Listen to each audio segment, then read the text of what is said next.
जय हिंद साथियों, स्वागत है आपका एसएससी क्लासेस में। आइए हम जानते हैं, अगर आपने नीट 2024 क्वालिफाई किया है तो ये वीडियो आपके लिए ज़रूरी है। क्या आप जानते हैं कि एमबीबीएस बीएमएस की हज़ारों सीटें क्या हर साल खाली रह जाती हैं, लेकिन क्यों और कैसे आप इन्हें पकड़ सकते हो? तो मैं आज बताऊंगी बीएमएस के नए नियम के तहत वो ग्रुप स्टडी जो 90% छात्र मिस कर देते हैं। अंत तक देखिए, नहीं तो पछताओगे आप।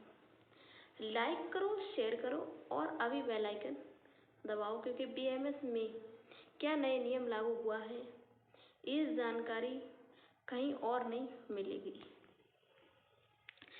बड़ी बीएमएस सीटें छूट जाती हैं। अंत तक देखो, नहीं तो पछताओगे। 90% छात्र मिस कर देते हैं। क्या आपको पता था? कमेंट में बताओ। तो मेरे पास बहुत सारे बच्चों के कमेंट आए थे कि मैम, क्या बीएमएस में कोई बहुत बड़ा बदलाव हुआ है? क्योंकि लगभग हर एक चैनल पे ये वीडियोस अपलोड हुई हैं। नया रूल क्या है, किन छात्रों को फायदा होगा और क्या इस बदलाव की जरूरत थी जो कि गवर्नमेंट ऑफ इंडिया ने किया है। बदलाव यह किया है कि सबको पता है कि जब आपको बीएमएस करना होता है तो नीट के माध्यम से फिजिक्स, केमिस्ट्री, बायोलॉजी या फिर फिजिक्स, केमिस्ट्री और बायोटेक्नोलॉजी, इन तीनों ही सब्जेक्ट में कम से कम 50% मार्क आपके होने चाहिए। अगर आप जनरल से हैं, अगर आप एससी एसटी कैटेगरी से आते हैं तो आपके लिए 40% मार्क होने चाहिए, तभी आप बीएमएस या एमबीबीएस के लिए एलिजिबल होगी। साथ ही नीट का स्कोर भी मैटर करता है, लेकिन गवर्नमेंट ने क्या किया है कि बीएमएस में अब इस क्राइटेरिया को हटा दिया गया है। कोई भी बच्चा जो 10+2 पास है, उसके पास नंबर कितने 45% हो या 40% हो। अब ये जो परसेंटेज क्राइटेरिया था, जो आपका क्राइटेरिया था, इसको क्या हटा दिया गया है। अगर आपके 10+2 में 40% मार्क हैं, आप जनरल से हैं या ओबीसी से हैं, उस कंडीशन में आप बीएमएस कर सकते हैं। अगर आपके 35% का मार्क हैं तो भी आप बीएमएस कर सकते हैं। बस शर्त ये है कि आपको नेट या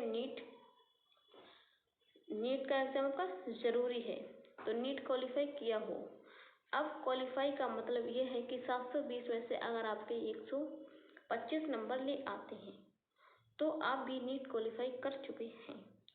और इस बार क्योंकि कट ऑफ में देखा गया बहुत ही कम गई है, तो इस बार तो आप 110 नंबर वाले छात्र भी नीट क्वालिफाई किए हैं और वो भी एमबीबीएस करने के लिए, सॉरी बीएमएस करने के लिए क्या एलिजिबल हैं। फिर आगे देखते हैं। क्लियर हो गया है। अब सवाल ये था, इससे फ़ायदा क्या होगा? तो यार, मुझे लगता है कि इससे कोई बहुत ज़्यादा फ़ायदा बच्चों को होने वाला है। क्या फ़ायदा होने वाला है? क्योंकि जो बच्चे पढ़ने में ठीक हैं, वो एटलीस्ट 40 से 45 से 50% का नंबर तो ले ही आते हैं। इससे क्या आपके कम नंबर पे भी बच्चे रहते हैं जो बिल्कुल पढ़ाई नहीं करते हैं। तो कहीं ना कहीं गवर्नमेंट डिग्रियां बांटने पर तुली हुई है। ऑलरेडी भारत में बीएमएस डॉक्टर्स की कोई ज़्यादा रिस्पेक्ट नहीं करता है। मेडिकल सिस्टम पे कब्जा है। एलोपैथिक मेडिसिन का और बीएमएस डॉक्टर्स या तो वो आयुर्वेद की प्रैक्टिस ही नहीं करते हैं, वो एलोपैथिक मेडिसिन की प्रैक्टिस करते हैं। बहुत कम डॉक्टर ऐसे हैं जो बीएमएस करके आयुर्वेद की प्रैक्टिस करते हैं। और अब भी गवर्नमेंट के इस रूल से जो है बिल्कुल कहते नहीं है कि जैसे इंजीनियरिंग की हालत हो गई है, ना कि बल्कि इंजीनियर निकल रहे हैं और उनको जॉब क्या 10 से 15,000 रुपए की लग रही है। तो भाई आगे बीएमएस के साथ होने वाला है। इस रूल के आने के बाद क्योंकि हर बच्चा जिसके 30% हैं वो भी बीएमएस करेगा, प्राइवेट कॉलेज सरकारी इंक्रीज करेगा, तो उससे एक ज़्यादा अमाउंट में पैसा आएगा, तो उससे उसका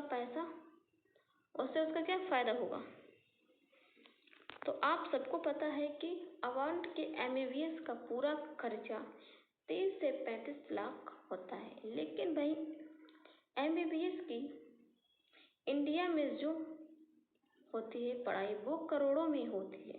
अब ऐसे ही कई प्राइवेट बीएमएस कॉलेजेस में भी फीस को इंक्रीज करेंगे क्योंकि नंबर कम रहेंगे और आपको मजबूरन बीएमएस करना पड़ेगा।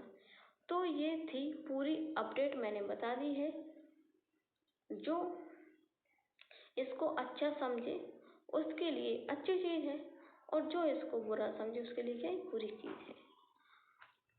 आप इसमें कुछ नहीं कर सकते हैं, आपका काम सिर्फ है पढ़ाई करना। आप पढ़ाई कीजिए, पढ़ के अच्छा डॉक्टर बनने का है।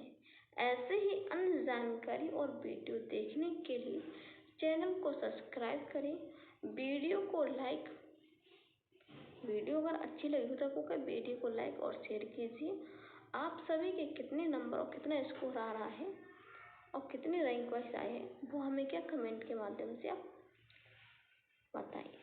तो फिर मिलते हैं हम एक नई वीडियो में, तब तक के लिए जय हिंद, जय भारत, वंदे मातरम।